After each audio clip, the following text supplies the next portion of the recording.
Well, it's a pretty exciting day today because I'm headed out to test out my new drone. You probably saw some videos where I did the Tactic Air, which is a $100 drone, and worth probably that or maybe a little bit less. But realistically, I can't say too much bad about it. It was a $100 drone, and you got about $100 worth of fun out of it, I guess, if you took the time for it. You definitely didn't get any great video. But today we're shooting with the Mavic Air because I went ahead, stepped up my game 10 times by the time you consider the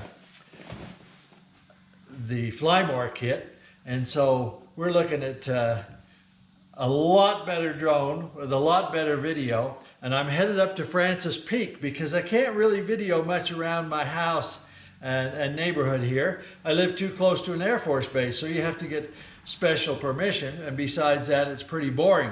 So we're going for some fun stuff up in the mountains, and this should be really exciting. So we'll see you in a little while.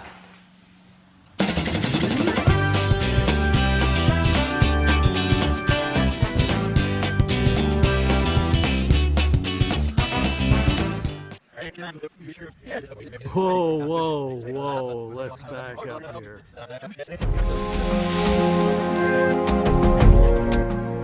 It sure turned out to be a different day than what I had planned. After all, I only got that new Mavic Air 5 days before, but I'd watched a lot of YouTube video and I'd practiced in my neighborhood, and you know, I'm thinking, hey, it's time to take this out for some real testing. I really expected to learn a lot on my little expedition, but I sure didn't expect to lose it on my first trip out into the wild.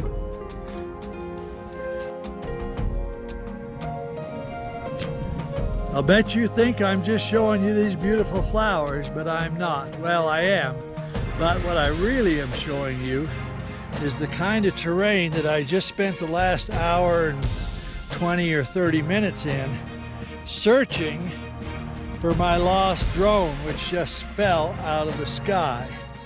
Can you imagine this kind of place and me tramping around in it? It was extremely difficult to get to. I slid down the hill on my behind to get into it, and searched and searched and searched. What a horror it is to watch through the, well, I wasn't watching through anything. I was looking straight at the drone when all of a sudden, there it went. And it was kind of breezy, so I might have fallen into some breeze or gotten into some bad wind or crosswind or something, but it was gone. An hour and a half of searching, crawling around on hands and knees, wearing the wrong kinds of shoes that weren't good for climbing and slipped out of a few times, wondering if I was in poison ivy and hoping there were no snakes or other wild animals or even ticks around, and of course in passionate prayers to heaven. And I seriously am convinced that it was by blessings from heaven that I did finally find it. And it landed in a nice soft place. So neither the drone nor I were too badly damaged in the process. You'll even get to see the final seconds of the video as it falls from the sky and reveals the real reason, which none of my guesses were ultimately correct. So today it's going to be mostly about lessons learned, and I really did learn a lot then and since then. So I guess you could say that it was kind of a blessing in disguise. It was very well disguised as a tragedy at the time. But now that I can put a smile back on my face, we can talk about some of the things that I learned in the process. So I'm going to break in once in a while as we show the original clips, and I'll talk about lessons learned in drones for me, lessons learned in the crash, lessons learned in better vlogging, and who knows what else. So let's get straight to it.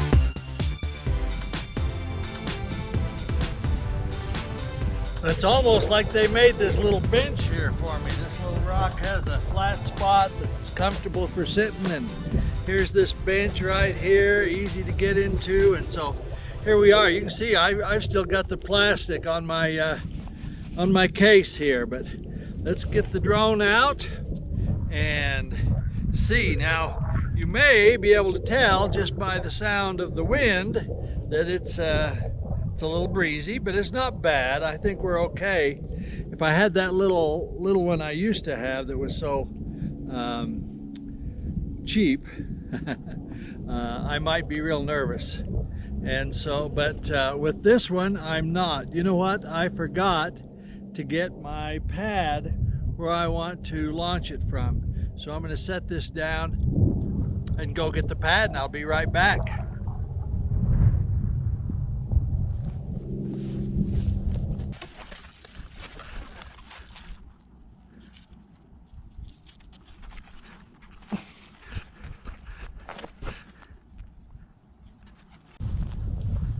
Well, I got her all hooked up. That was a little bit of a battle because it kept telling me I couldn't take off here, that I wasn't licensed, but this isn't an area that needed to be. And I thought that I had turned off another place where I was, well, my home, where I had to get special permission to fly at my house, but because it's close to an Air Force base. But anyway, so I did finally fiddle around long enough that I was able to get it up and ready to go. So now we're going to try to go back to our regular screen and get into flight mode here. Lots of fiddling around as you get refreshed and new on this. Like I said, there is a little bit of a wind, so I want to get out of map mode. See if I click. It says I've got 17 satellites, so it should know where home is. And the wind is kind of settling down here, but I think I'm going to go ahead and try to take off. All right. And there it goes.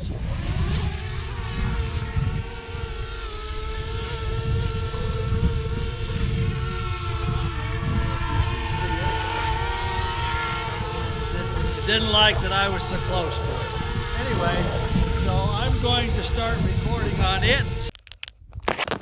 Well, I'm pausing here because you should be viewing video from my first flight on the tops of the mountains. But you're not, because I must have brushed up against the record button and started the recording, and all you see is a bunch of my feet walking around the base of that helipad there. And then after I'd lifted it off the ground a little bit and pushed the button again, that's when the recording stopped instead of started. So I flew around for about 10 minutes thinking I'm recording the whole time, when in fact I wasn't recording anything at all.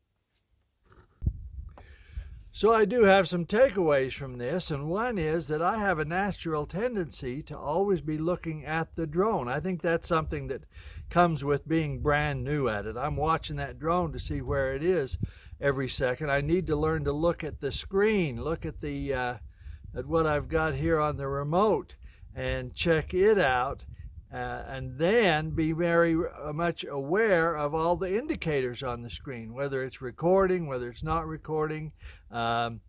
that kind of thing. And also, don't leave an area until you've checked to see if you got the video.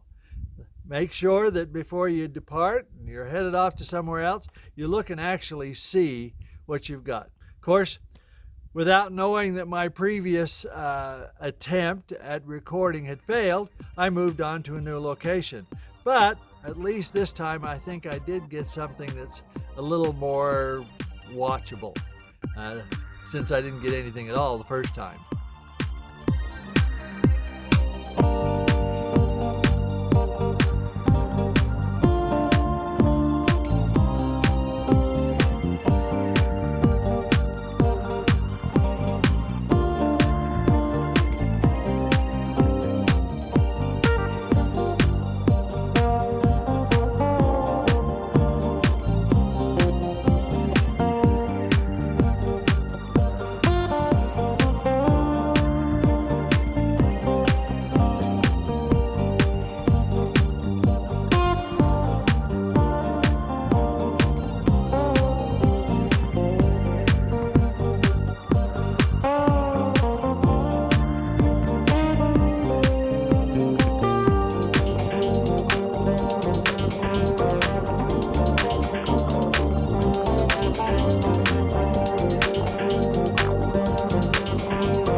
I like to tell myself that for a beginner that wasn't too bad, but I do know I've got a lot of practice ahead of me.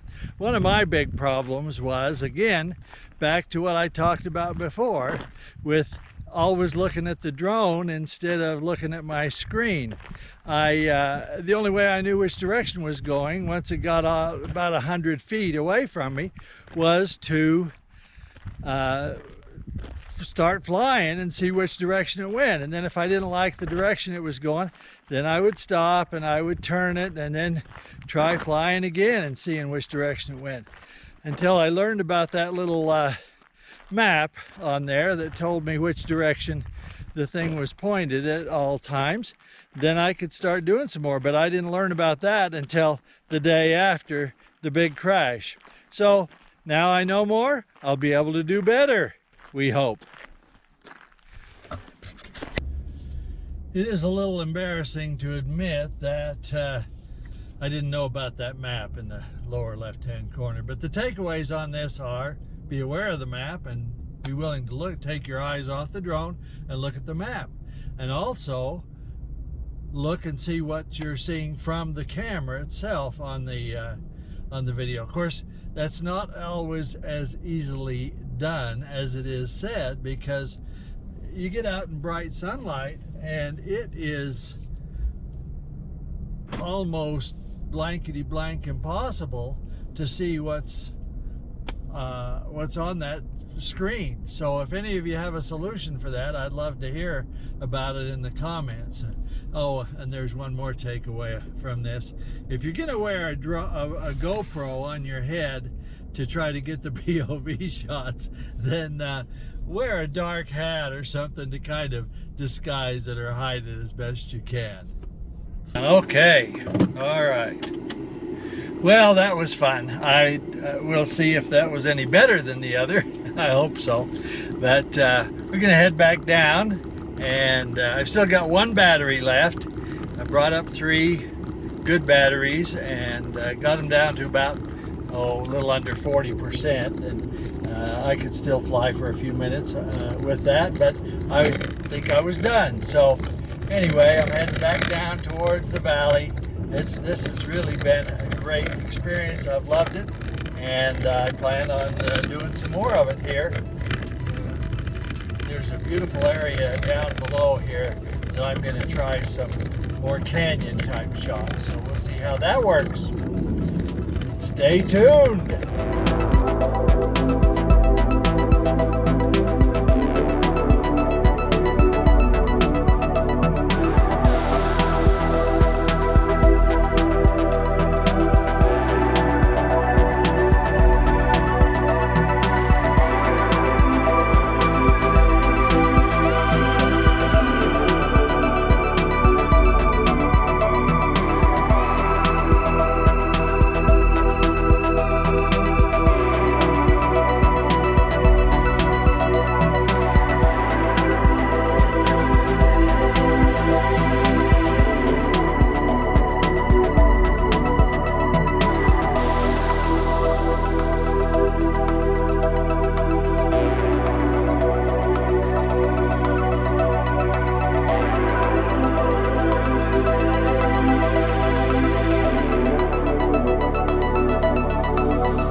I panicked. I tried to lock in on where I thought it might have gone. I started by trying to head straight towards it, and the brush is way too thick, and so I got back in the car and drove up the road a little bit and tried getting down to it from on that steep embankment that you probably saw in the video, and slid down for about 6 or 8 feet on my butt. Later, when I found the drone, I discovered that I had slid down I was probably less than 10 feet from it at that point. But anyway, I searched and searched, but apparently in the wrong direction. A lot of what happened then is kind of a blur in my head. I do remember thinking I was so intent on finding it that I was willing to spend several hours, if that's what it took, to get to that drone. I didn't know if there were animals around, if there were snakes, if there were bears, if there were ticks, whatever there might be.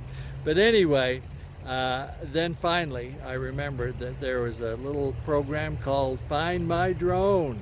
So I was lucky enough to find My Drone in the software, and when I pulled that up, it showed me right where my drone was, and it showed me where I was, and still took another 45 or 50 minutes, and about maybe 30 minutes into it, it stopped showing me where I was. So then it wasn't much good anymore. It still showed where the drone was, but I didn't know where I was in relationship to it. But by then I had a pretty good bead on my location, so I was able to just continue to search. And then finally, when I did see it, it was so deep down in the grass and the brush and that kind of thing that it took me a second to be sure that it was it. I thought, oh, that could be it. And then I dug some other stuff out and moved it, and sure enough, there it was. And it had landed in such a nice soft spot that it was in pretty good condition down there. So that made me happy. So if you remember earlier, I said something about maybe this was a great blessing disguised as a tragedy at the time, and I think it's really worked out that way, because I went home the next day and I learned about many of the features that I wish that I had known before I headed out on the trip, on the excursion. And so I learned about Find My Drone and how to use it and what some of the features and benefits of that app are. I learned about the flight record feature, so that it tells me where exactly did it fly, and it also shows me the end of that flight and where it stopped, which gives you a grid coordinate so that you'll know where to look. And I also learned that you can watch the video on the phone. If your drone is set up correctly, you can watch the video on the drone so you see what happened and maybe where it happened. So those are items that you can use to help you find what you want to look at. So I'm thankful for all that I've learned from this, and now it's time to head home. Well, as you can imagine, that was a scary experience. Me being new to it, that was an expensive drone for me. I mean, I'm not used to spending that kind of money for something and then losing it and then having to replace it. So if I look pretty raggedy, it's because I feel pretty raggedy. I might have scratches and scrapes on my head as I tried to get through a lot of those bushes and things. Well, anyway, it's found, and actually it looks pretty good. I didn't try flying it again. I'm pretty low on battery, and I think I'm going to need a little bit of relaxation time to kind of settle down and take a real good inspection of the props. I don't want to be flying it out there with any props. Quick visual inspection, they look just fine, but I'm going to give them a good tactile inspection here when I get somewhere after I've settled down. But what an experience. I hope that never happens again. Anyway, this is the world's oldest vlogger. I'm going to wrap this one up here. Leave me a comment if you've ever lost your drone and what you did about it. And also any other ideas or thoughts you might have. I'd love to hear from you. I read and answer every applicable comment as it goes. And hit that subscribe button and stick with us and watch us grow. So this is Scott Law, the world's oldest vlogger, and looking forward.